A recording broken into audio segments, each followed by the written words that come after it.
Welcome to the Mind Your Wedding Business podcast. I'm your host, Kevin Dennis. In addition to leading the charge at Wedding IQ, I also run Fantasy Sound Event Services, a lighting and entertainment company based in Livermore, California, that I founded over 30 years ago. Each week on this podcast, you'll hear thought-provoking and empowering interviews with wedding professionals who have found success in the industry. If you're a business-minded wedding pro who loves love, but also cares about their bottom line, buckle up and get ready to learn from a new industry expert each week.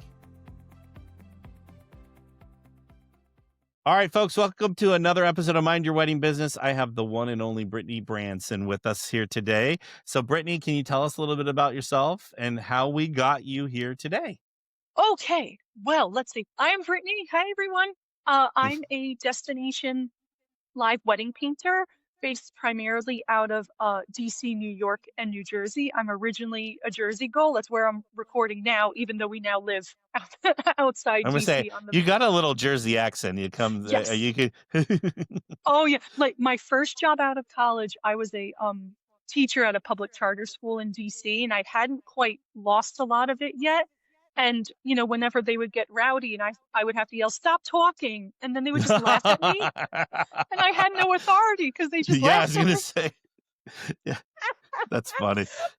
So like I primarily work like Richmond, Virginia, up to Long Island, or completely out of state Okay. nowadays. I think this is year 10 of being a live painter. Oh, The wow. crazy town, USA. I have no idea where the time went. And I got into it because actually, this is my 10-year wedding anniversary as well in October. And my husband and I had a wonderful live artist as well, but she was like the only one I had ever heard of, and it was completely random how I came across her. So when it was time to figure life out, because he's a professional pilot, and at the time I was working for the DC government, and there was just no way we would be able to see each other, or there was no guarantee. So it was, time to do something with a bit more flexibility. I was like, well, my painting from her is really precious. She's the only one I'd ever heard of. There's obviously room in this space. Yeah. So I threw myself into it, and that's what I've been rocking and rolling ever since. But in terms of getting here, probably Madam Megan Ely got us here, Well, of right? course, Because I think, well, I mean, the I've queen, the always queen, the queen, the madam. the Empress We should. herself. Yeah. Yes. I'd always heard about you because she calls you her brother, but then I think we finally met in person at Cater's Source, probably, right? I Was that think, and then okay? yeah, I believe, yeah, because we did the panel, right? Yeah. Were you on that panel? Yes. And then I Yes. was like, I thought did that together, and then Yeah. I don't know, it all blends at one point, but then Oh we my gosh. were at B Sage together, We did. right? Oh, Yeah. oh my God. I know it only happened in March, but I feel like that was like So long last ago. year. No, I I can't. still have a few bug bites from that. I'm still trying to get over. I've never been eaten by mosquitoes like I did in Cancun, but that's a whole nother subject for another Not day. surprised. Yeah. So it Ah, was crazy. It was crazy. All good right. times. Well, Brittany, we're here to talk about marketing lessons from a niche professional that every vendor type can benefit from, because you went from, like you said, nothing to something. So so you built this thriving business as a live painter, a service that still is, I would say, kind of relatively rare, even though you've been doing it Yes. for 10 years. But so how did you identify and lean into this niche?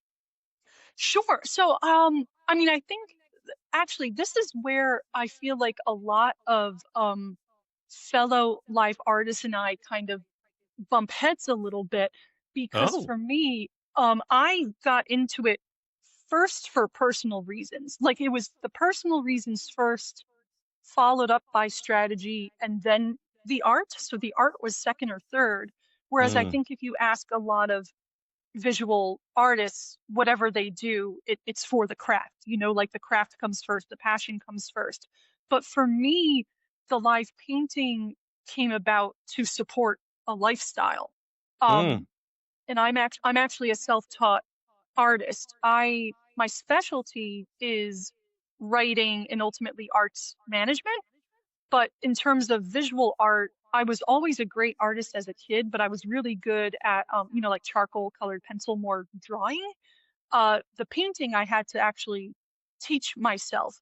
But I Mm, think because the personal reasons and the strategies that I had to implement to support the personal stuff, because I had to lean into all of that first, I think is why I've had continuing success, if mm. that makes sense. It does. Yeah. Um, so yeah, that's kind of how this all came about and why I'm here is what could I do in my business to support the personal, the I love craft that. and the art coming No, next. and that's how it should work, I think, too. It shouldn't be your business taking over you. You should be, how can we all kind of work together on that? So, Yeah, and especially if you think about, certainly something I'm continuing to deal with and I've been dealing with over the past 10 years from a visual art standpoint is people can be very cruel about hmm. visual art Oh, yeah. and painting and drawing, and especially in this social media driven world. I've certainly found that the artists who are hyper realistic, where their paintings, whether they're live or not, if they replicate reality so well, they tend to do a bit better in that way. Because I think especially I don't know if I want to make this a grand assumption about our society or Western society or whatnot, but as we take away arts education, people fall into this habit of thinking realistic art is the only kind of good art, Oh, if that okay. makes sense. Yeah, it does. Um, Yeah. and so for me, like with my art, it's not hyper realistic. It's kind of a merging of different, more formal styles. And so I found that I can't hide behind my art to sell my service, if that makes Mm, sense. yeah, it Um, does. because I'm always going to be constantly competing with the hyper realism, which people naturally think is, quote, more impressive. So I've had to lean into other things to get ahead. I love it. All right. So, from your perspective, why can a niche business actually have a market advantage over some like common service types? Oh my gosh, why can a niche business have And over common? I have my idea about this, but I'm just curious what you had. Can you share yours first? Because it So, may sure. I trigger my think brain. you got it. I think it's for someone like you, there's only one or a few of you around, so it's easier when you come into a wedding, like go to a WIPA event or whatever. You're not one of 15 photographers or one of 15 wedding planners or one of 15 so there's like those common categories that people do, or like caterers, venues, you name it, the ones that, the florists, all that. It's harder to stand out and be different, where I think someone like I've interviewed someone on our podcast that did was a pet sitter.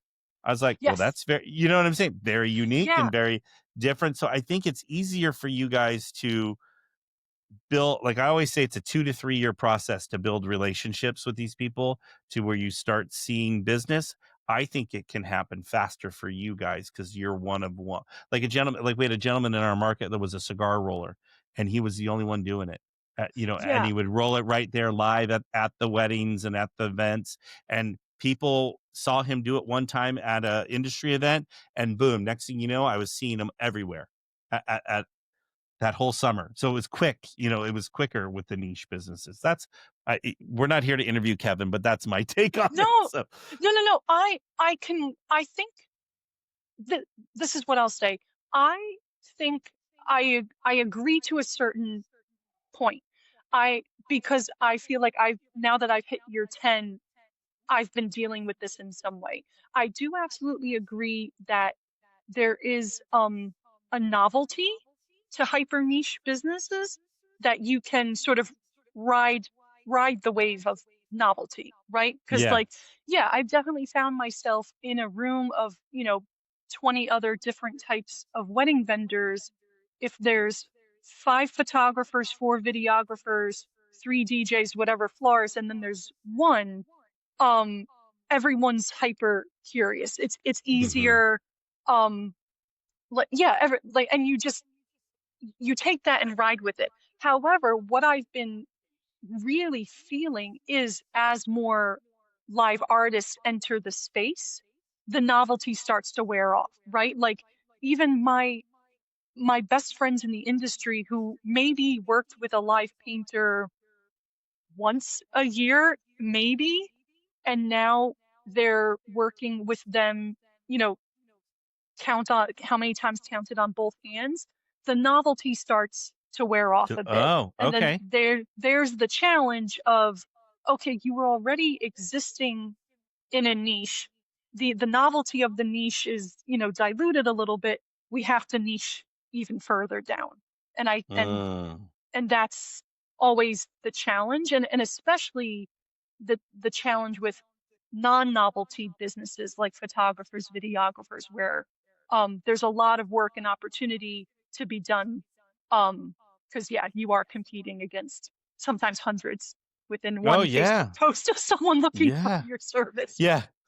Those are my favorite. They're like, "Oh, we need a photographer for a wedding here," and then next thing you know, there literally is hundreds of photographers listed. Oh, I'd love to be uh, considered. I'd love to be yep, considered. I'd love yep, to be considered. exact. Yeah, yeah, Woo! and I'm like, "Good luck picking one out of that." So, Yeah. all right. So, what marketing approaches have been the most effective for reaching your ideal clients, and how can like those strategies adapt for other vendor types? Yeah. So for me, I've found the most success by selling myself. Oh. Kind of like what I explained about how, and maybe this is a scarcity mindset. I know there are probably coaches out there maybe listening and they're like, oh, gosh, call me, Brittany. We can sort this out. But in my experience, um, as a live artist, like I said, I feel like I can't hide behind my art or front my art the way maybe some others can. The biggest sense of accomplishment, the biggest sense of success has come from making me the investment. The art just happens to be this lovely, tangible outcome to working with me.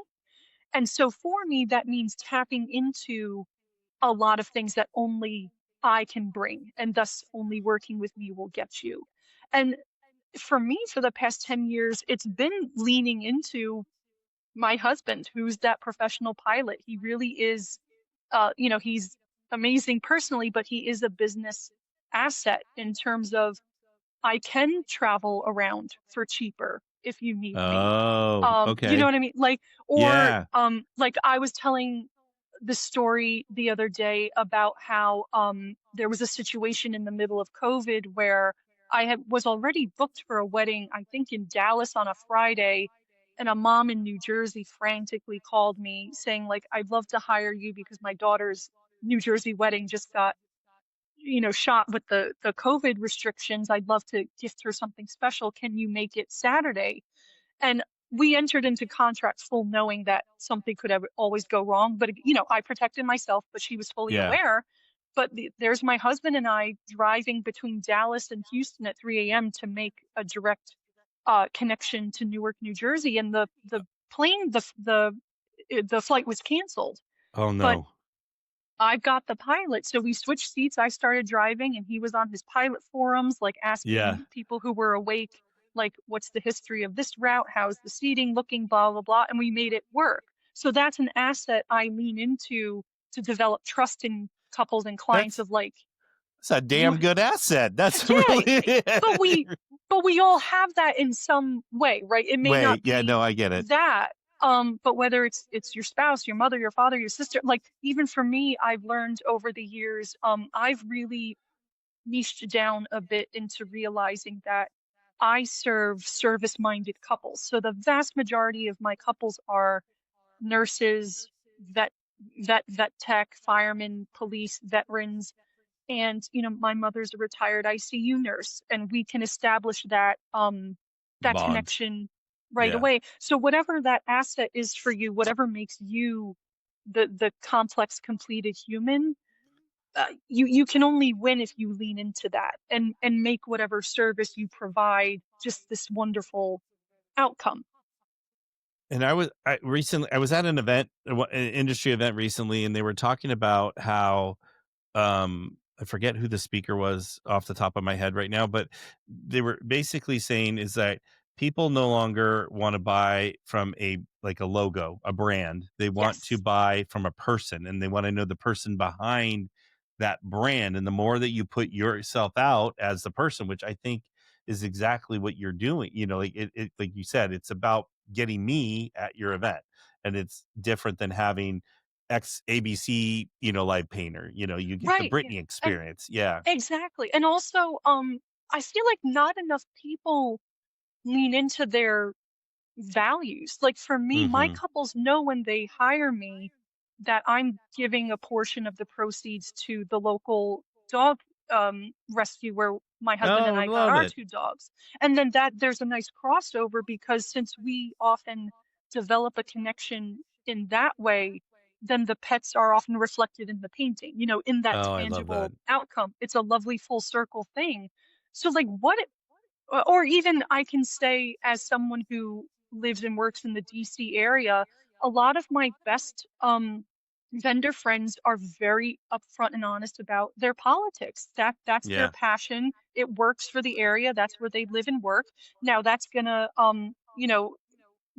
dispel some people who would never want to work with them, but that's okay because those who they do attract, they're joined by their values. So that's a Yeah. strategy that, not everyone I'm just giving an example, it doesn't No, work for everyone. but I think in other areas, like some people it's religion, some people it's Yeah, certain things that people make that connection with. Yeah, I yeah. get it. What charity, Yeah, you can you donate to. Yeah, yeah, yeah, whatever that is. yeah, I yeah. don't see enough people in our industry really leaning into that, and maybe it's a fear, I could be speaking out of my butt right now because I feel like dogs is a very safe thing, like, if you don't like dogs, Yeah, really, like, what kind of human are it's you? pretty. Yeah, But I whatever it agree. is, I don't feel like I see enough people leaning into that.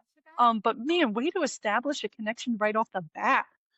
It's funny, we do a little episode here, and basically I answer one of our FAQs, and we call it back to the basics. And sometimes my wife is a school teacher, Mm, and we have doodles, and like Nate Bargatze said on his special, they're human. They literally are like little humans. And I've had dogs my whole life, never experienced anything like these three little knuckleheads we have, and they have to come into work for a little bit, and they're happy because they are like literally attached to my wife, and if she's not there, they're upset, and I got to yeah, bring them in. And so we do a back to the basics with dogs, and so that's the amazing. people, yeah, but then people will and I'm like, oh yeah, I forget that I've done that, like because we put it on social media. But clients will walk up to me and they're like, I love your little black dog, what kind of dog is that, like, what kind of doodle is she, and anyway.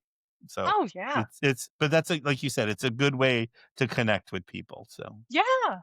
Good yeah, icebreaker too. Like, if you're feeling awkward in discovery calls or whatever it is your process, like get back to that.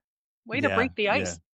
I love it. I love it. All right. So how did you position your work so that couples immediately understand its value? Because I feel like that's a really difficult thing for you. Like even if they've never seen a live painter before, it's like how do you get them to understand? Oh man, this is. I don't think unless there's a major shift in the industry relatively soon, which I don't anticipate there being, this has been the bane of my existence for 10 plus years now, is that it's when so many other vendor categories when their challenge is, hey, I need to convince couples and clients that I'm the best one, I'm the best fit. If that's like step A for them, step A for me is getting people to realize I exist. Yeah. you know, Yeah. let alone No. Yeah. let alone that I'm like a really good option or fit for them. So honestly, the only way to really effectively do that is to tug at the emotional heartstrings of Okay. what the service can provide because I'm lucky in that my service is a service. It's a non-musical form of entertainment that provides you something tangible that you can Tangible. hold and keep. Yeah. So that's great. Like I can kind of check two boxes and learning that, and this took me a long time to understand that couples may value one or over the other. Um, Oh, I definitely have couples who they're not so concerned about the art as much as it is giving guests something non-musical to do, whether their guests are older and they don't want to dance, or they know their personalities. And then some couples, they're actually not so concerned about how much I get done the night of, as long as the piece is reflective of whatever they want in the end. So I that never. takes some, yeah, You must get took, interrupted left and right while you're trying to do it yes, because yes. grandma and auntie and uncle, they're all have a million I never Oh even yeah. thought of that until you just said that. I'm like, oh my god, it must be impossible if you get to the end. Oh yeah, 100%. So it's like that of learning to listen in that way to kind of decide, okay, which path are we, which emotional heartstrings am I going to tug? But then no matter, direction A or B, realizing that the the painting the is a reality that we can create together. So I can't Mm, tell you how many times I've had to tell couples, and then unfortunately it's come true where the weather on their big day was horrible and all of their visions that they worked so hard for could not come true. But where they can come true yeah. is the painting. Or I can't tell you how many of my couples they've lost a parent or a grandparent who are not able to be there.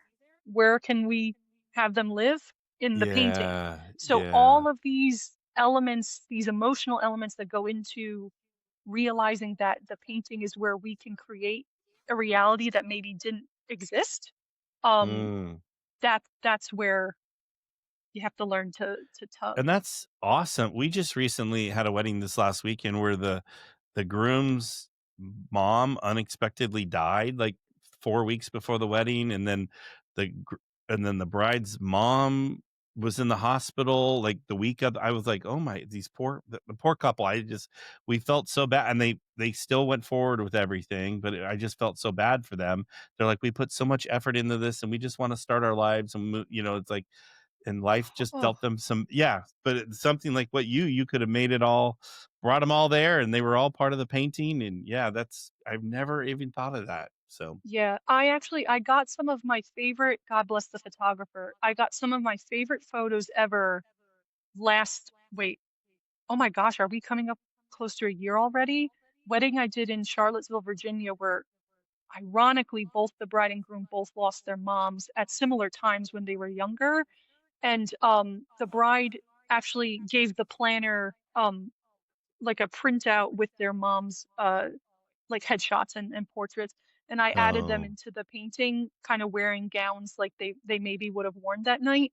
And the yeah, photographer, thank God, was there to capture as they like saw the painting at the end of the night. And I will oh treasure that those like series of memory, images forever. yeah, Of yeah, like that's why I do what I do, like that no, two yeah, pictures right it's. there. Yeah, it's about that, and like you said, emotion, and then I also think it's the guest experience because I'm a Yeah, big believer you can't have enough, do enough for the guests. Like whatever you can do to make it the guest experience even better, then you've done a great job planning and putting absolutely. together a wedding. So, all right, so Yeah. you've been in featured, Martha Stewart's wedding, brides, and so many more. What can other wedding pros learn from your approach to get press? Oh, oh, I, mm, I have to say, ah, I don't know if I can take credit there. To be Okay, very, to be very honest, and this is actually something Megan Ely and I have talked about for years about how, as the live painter, in terms of press and publications, it's just such a shame that I feel like the system currently works in a way where a lot of the traditional industry publications, I'm not the one they want to hear from, or I'm not the one who has the right to kind of, you know, put the story forward, if that yeah, makes sense. I feel like I've been very lucky and very blessed because I do consider myself one of the OG painters. So especially the like one-on-one interviews and whatnot that I've had, I feel like came about at a time in my career where I was like very visible without the number of live painters there currently are kind of behind Oh, me. I yeah. definitely feel like it's getting harder. But I just want to be so honest. I don't know if I can take credit for just the caliber and the quality of events that I've been lucky to be a part of that did end up earning those All features. these, I love that. Yeah. Yeah, Um, that's good I honesty. Plus, definitely. Oh, I'm sorry. I was gonna say, plus you work with Megan, so it's easy to. Yeah, I give her all the credit. Yeah, Yeah. as much as I don't want to, I do give her. Like for everything, I've been in so many different things, and it's all because of her. So. Yeah. Oh, I think that's more is like if you're in a position to get you someone like Megan Ely at OFD Mhm. Consulting, they've got the connections that me cold calling people will never Oh, get. You know what I in a mean? million years, no. No. And like people go to her when they need because they know she's got a stables of all these Yeah, wedding vendors that she can. All right, out you come, and let's get a quote, and here you go, and yeah, she can make it. She makes it all happen. So, 100%. all right, what's one marketing principle from your niche business that you believe every wedding professional should apply to their own business? Oh, I would have to say front yourself first. I Okay. think I would have to go to that. Front yourself first, front your expertise first. And just to actually kind of bring it back to you, I would love to hear your thoughts.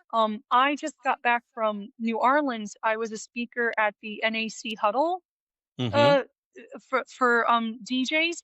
That was really the first time I'd ever been in a room that was definitely like DJ and entertainer focused. So like I was listening in and as someone who I wouldn't know what the hell I was doing if you put me in front of a soundboard or whatever, to hear all of the technical work and expertise that goes into making sure an event runs smoothly. Like they had sound engineers come up to talk and I never freaking realized like the amount of expertise it takes to make sure a lavalier or a handheld mic Mm. like sounds great and works effectively.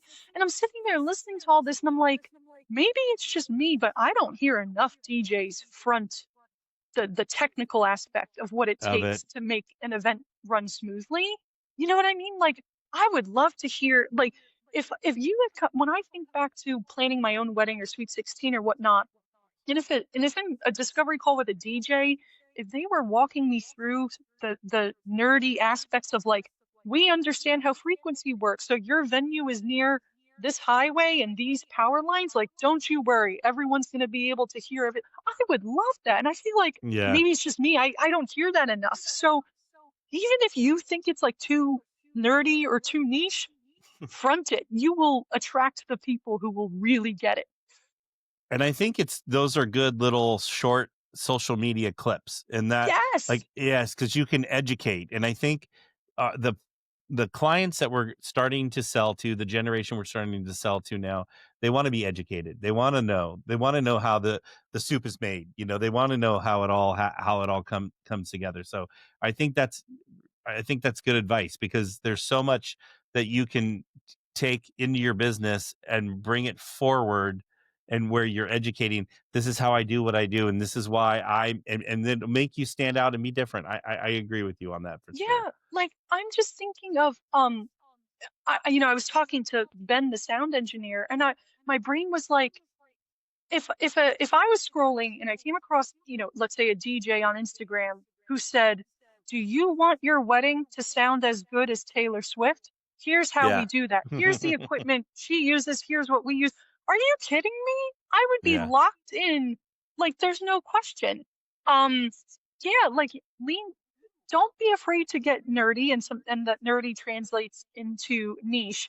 Show us how the sausage is made. I can't tell you how many times like I feel like we're all so focused on selling the outcome and we don't sell what gets us there when really what gets us there is what builds trust. And just to give another Mhm. example to maybe planners who are listening, my amazing friend Sarah Balke of Bella Notte Events, I was talking to her and she was saying that she was hired maybe for a big wedding with maybe like a 2 or 3 month turnaround because that client had let go of their first planner. So some things were already done and in place.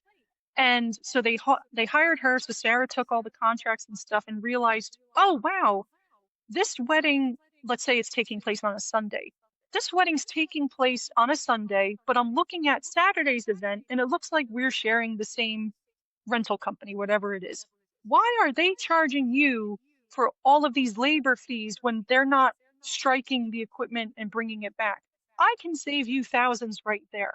I want to Mm-hmm. know that. Yeah. That's Yeah. amazing. Yeah. I would never think Exactly. to look and consider the like if we're sharing whatever, look at the fine print, the labor costs. Like I love that stuff, and your couples and clients will too, especially if it saves you thousands. I Yeah. love that I agree. nerdiness. No, I'm a nerd when it comes to that kind of stuff Yeah. too. So I tell me coming from. All right, we're getting kind of close to the end. So I wanted to kind of ask this kind of question because I feel I'm going to get something amazing from you. So Oh looking Lord. back, Okay. over your 10 years, what was like a marketing move that you made that paid off far more than you expected? It was when I announced that I wanted to live paint a wedding in all 50 states. And then that was going to be, Oh, yeah, that was going to be an ongoing goal. And it still very much is. So and that, announcing that, and then however many years I've been living with that taught me so much. And what I didn't realize when I announced it was I don't think I gave humans enough credit in that my audience, even if they've never been in a position to hire me as a live painter, once I put it out there that this was like a personal and a professional goal I would love to achieve, they were going to do whatever they could in their power to to like help. help me to help. And I Yeah. never considered that. So like I announced that and it was both personal and professional, which then forced me to lean into the pilot asset that I have. So then I announced my travel fee would be super low because I could fly standby for half of it and you'd be helping Yeah. me check your state off the list. So that really got the ball Paid off. rolling.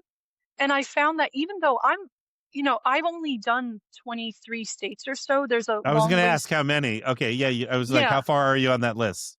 I've got a long ways to go, but that's really okay because I feel like that strategy, that goal allowed me to go back to certain states, like especially California. I feel like I'm there once or twice a year and I love painting in California. Um, Texas quite a few times, Georgia and the Carolinas. Um, so it's been really cool. It's been awesome, and that just kind of got the ball. That really got the ball rolling, and it's still rolling. Yeah. Have you been able to make it to Hawaii yet? No, Okay, that would be help so a much fun. girl I out. mean, I was gonna say that would be so beautiful to probably. We have a timeshare and we go to Hawaii all the time because that's what us West Coasters do. Is Yeah, I would. that's our yeah. Like you guys go down to the Bahamas and all whatever on the East Coast, we go to Hawaii. But Oh, it just it's. I was like, I could just see you sitting out there by the beach and the sunset and the couple. I could see it would be a gorgeous oh, painting. Yeah, it would be amazing. help a girl out, everybody. Help a girl out. Help a girl out. I love that. All right. As we wrap up a little bit, I told you ahead of time I was going to ask you your app. Do you Oh still gosh. did you think I'm going to put you on the spot? It could be whatever airlines your husband helps because that's the app that you have to use. I, oh yeah, me and the United app right now are best Yeah. friends, I guess. Uh, I'm so boring. My go-to for a lot of things is InShot, just because I have a lot of process videos, at weddings, like painting before and after reaction videos. So I know that's And such a boring I'm answer, but I've never heard of that app, so it's not oh boring to me. So there you yeah, go. oh great. Yeah, InShot, super super simple. Perfect. All Oh right. good. I thought that was going to be really Yeah. bad. No, it wasn't bad. I've never even heard of that. Now, there's so many apps out there that So do many. process video for weddings and different, or Right. for social media and stuff. So there's so many out there. So all Oh right. yeah. Before we wrap up, Brittany, how can folks get in contact with you, hire you to come speak, and Because Yeah. now that I remember, we were together in Colorado when you were having a hard time with. I was there. I Oh, remember that. you and Sarah Rashawn were so nice to me. Yep. That was probably the first time. I was so sick. That's why I can't even like remember.